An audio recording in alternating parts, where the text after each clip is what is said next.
All right, Colby, tell me a little bit about your past week. Okay, this last weekend we traveled to Durant, Oklahoma, Southeastern Oklahoma State University. They hosted the regional event this weekend for the Central Plains. We traveled and had 26 kids from NEO represented down there this weekend. It was the largest number of total participants at our regional rodeo. They had 503 contestants at this rodeo, so it was a big turnout. We had a good weekend for it. We had 3 kids make the finals this weekend, so it was just a good showing again. We were represented in we made the short round in the bareback riding. That was Josh Laughlin. He ended up 6th overall in the points, which was just a good solid weekend. We had Michaela Carlisle from Tahlequah, Oklahoma. She made the finals in the barrel racing, and this is her second rodeo out of the 3 that we competed at that she's made the top 10 and placed in the average. So she's been very consistent, getting some points gathered up. And we had Ryan Domer from Topeka, Kansas. He placed in the team roping event, and that was the first one for him to make it back. He was a freshman, so I was just kind of building him setting him up for the rest of the season. So it was good.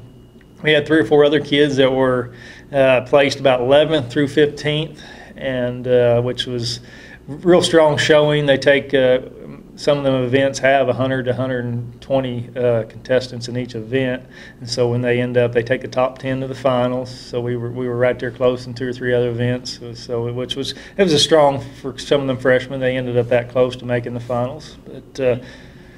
You said Michaela finished, or she's placed twice now? Yeah, Michaela Carlisle was placed, I think she ended up 5th overall this weekend out of 126 barrel racers, I believe, which is great. She's a freshman, and so she placed the first weekend at Colby, Kansas. So she's when she's placed twice, she's earning points at each of those events, which that's what the total year-end champions are based on the point standings. So she's gathering some points up, and that's what she needs to end up in the top 3 of the region to try to make the college finals. So we're kind of hoping she's headed in the right direction. And we've got some other kids that sure have some chances, so it's early in the season yet. But, we had a couple bull riders get banged up pretty good.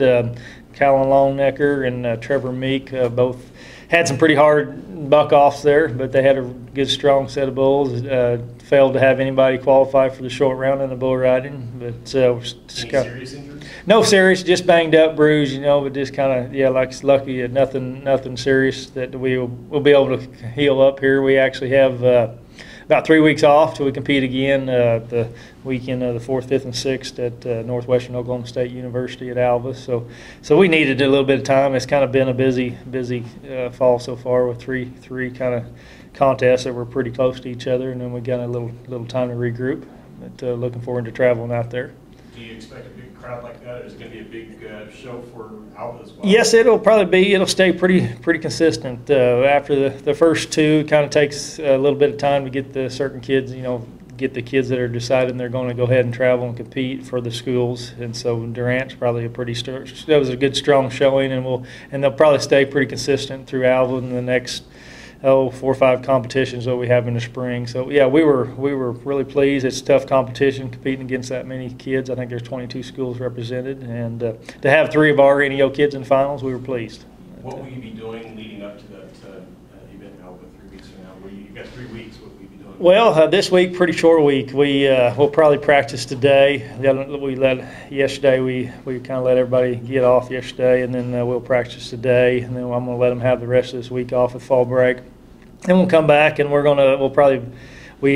typically we buck on Mondays, and so that gives us 2 good practices. We'll do fundamentals on Wednesdays, and then just kind of really try to work on our fundamentals in every event. I had some kids that have the talent, but it just gets down to little fundamentals, mental things that we just really need to work on here pretty strong before we go out to Alva.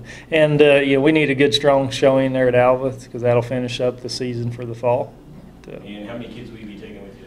I assume we'll sure take the 24, 5, 6 kids, just to kind of our standard team of kids that are ready to travel. We have a few others on the team that are just not quite at the competition level, and so they're still kind of just practicing with the team, which helps us practice. But we'll travel about 25 kids out there, so we'll have a good showing.